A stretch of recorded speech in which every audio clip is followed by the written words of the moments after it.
Ta-da! Just part of the adventure. Y'all are doing great back there. So, Shabbat Shalom. A few weeks ago, we had an amazing event here at Temple Beth Shalom called Mezuzah Palooza. And that is an absolute celebration of all things mezuzah. We taught about mezuzah. We talked about the values of our houses and the ways we identified our houses. We sent our families on a wild mezuzah chase. They went through all the doorways of our buildings looking. They had a sheet of paper that had different mezuzot, pictures of different mezuzot, and they had to find those mezuzot on our campus, including places that were locked that they didn't have access to. Whoops. It was interesting to see from those pictures that had been taken 4 or 5 years ago how doorways and spaces on our campus had changed around quite a bit. And they talked about the scroll, what was actually inside the mezuzah. Now, I bring that to you on this Shabbat, not because this is a Torah portion of the mezuzah. What's the Torah portion of the mezuzah? V'ahavta, from Deuteronomy 6, which will be much later in the year when it says, write them on the doorpost of your house and on your gates. However, this Torah portion in Parshat Vayetze does have to do with the act of going out and coming in. Vayetze is one of my favorite Torah portions because it has the story of Jacob having the stairway to heaven dream. Vayetze means to go out, and here is Jacob. He's been battling with his brother Esau. They have not been getting along very well. Isaac and Rebekah have not been very helpful in all of this. And Esau finally says, look, when dad's dead, you're dead. And Jacob leaves and departs with Rebekah's assistance. As he's heading out, what does he do? He stops somewhere, gathers some of the stones under his head, and he has this amazing dream of a stairway to heaven. I feel like we should have Led Zeppelin playing in the background. And what is on that ladder? What is on that stairway?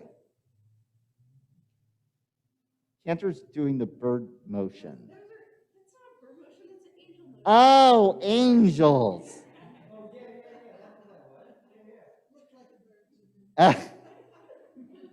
Oh, angels. Angels. Angels going up and angels going down. And we are told that the angels going up are the angels that were with Jacob in the land of his ancestors, of Abraham and Isaac. And the angels coming down are the angels that will go with him into exile away back to the land of Haran, where his family had originally come from. That the angels with him on one side of the threshold are not the angels that will go with him on his journey. And so here in this Torah portion, we have that sense of Jacob going out. But what I draw your attention to is the very end of the Parsha. A piece we don't really talk about a lot, but as he's returning at the very end of the Parsha, you have a meeting, because remember, he meets Lavan, his father, and he marries Leah, and then he marries Rachel, and he works for 20 years, and spotted and speckled goats and sheep, and all kinds of craziness in the land of Lavan. He runs away. He's coming back. He confronts Lavan, and Lavan is departing. We hear this. Early in the morning, Lavan kissed his sons and daughters and bade them goodbye, and Lavan left on his journey homeward. Jacob went on his way, and angels of God encountered him. And when he saw them, he said, this is God's camp, so he named that place Machanaim. Angels encountered him. It's one little tiny line. It's not the dramatic stairway to heaven, but here he's coming back into the land, and he meets those angels once again. And our rabbis draw attention to the word that he named the place. It's not Machne. It's Machanaim. Machne would be camp. Guess what Machanaim is? Two camps. Why are there two camps? They're rabbis.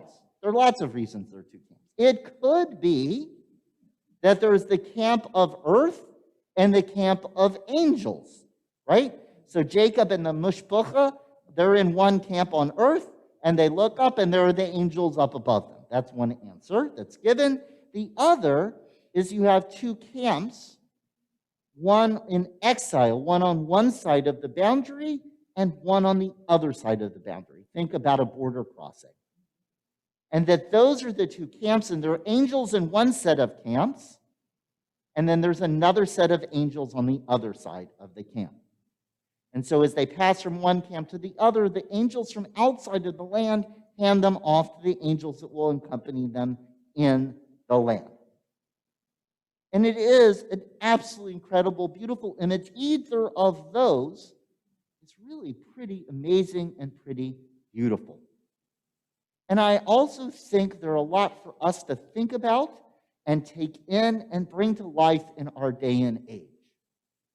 My first instinct was to say, yeah, it's really beautiful. We should be thinking that when we go in and when we go out, we should be on the lookout for the angels that are in the house or out of the house or off the campus or on the campus. When we go in and out of places, we should be on the lookout for angels. Isn't that wonderful? And remember, malach in Hebrew, in Torah, can either be human or divine. It just means somebody who's there to make a special connection, to take care of you in an incredible way. But what I really wanted to call your attention to is the fact that all of us are actually malachim. All of us have opportunities to be angels when we are moving through the world. Those moments where you hold open a door for someone. Those moments when you hand a shopping cart to someone. Those moments when we just smile at somebody along the way. All of us in this day and age, where so many people are locked into their own screens or locked into their own world, or think that what they do doesn't impact everybody else, how much the more so do we need to focus and think about and look for opportunities as people are going out and coming in to be those angels, to be a malach for somebody at some point.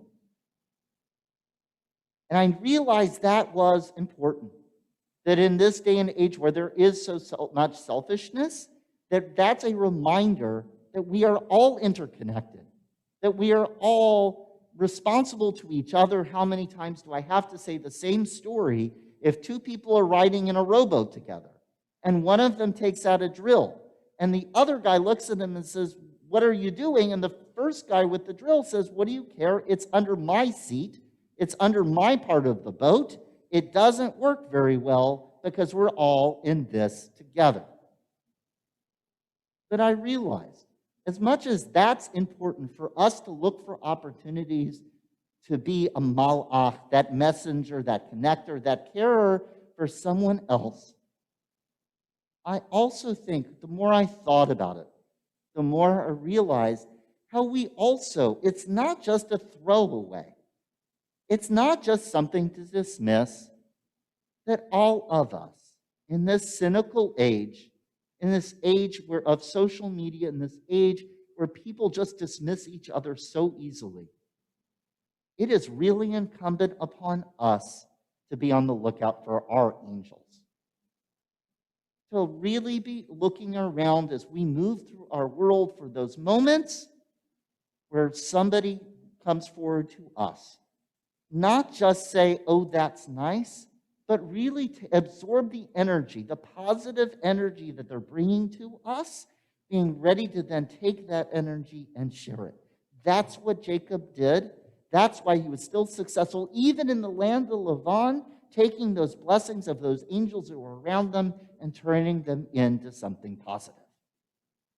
So I think it's so important and so vital for us both to be looking for our angels and looking for opportunities being angels. And yet I also realize that's really esoteric, isn't it? It is so easy for me to say, everybody, be on the lookout. Look for angels. Cantor, how do angels fly? Yes, just like that. That's how you'll know it's an angel. Not a bird. Well, if you heard my my 5th through 7th grade class on Sunday, or my child Adina, you would know the birds aren't real. They're just drones for the government. Which ironically now Adina really loves bird watching, of all things. What I'm telling you is really kind of esoteric. It's really beautiful. It's really important for us to do. Our world needs a lot more of that, but it's also something you can really do all of the time. Because if we looked and stopped at every doorway, trying to be an angel or look for our angels, we would wear ourselves out. No one's got that much time or that much attention. So I share with you one last piece of Mezuzahpalooza. And that is there's a young man in our religious school named Carter. And Carter, over the last few weeks, and Cantor has an amazing, amazing mezuzah song that she has been singing. And it talks about stopping and touching the mezuzah. And Carter makes it a real point every time he leaves this sanctuary of stopping and touching that mezuzah. That's the one, when he's in this place, that he says, that's the doorway I'm crossing that I want to mark and know. And that's my message to you.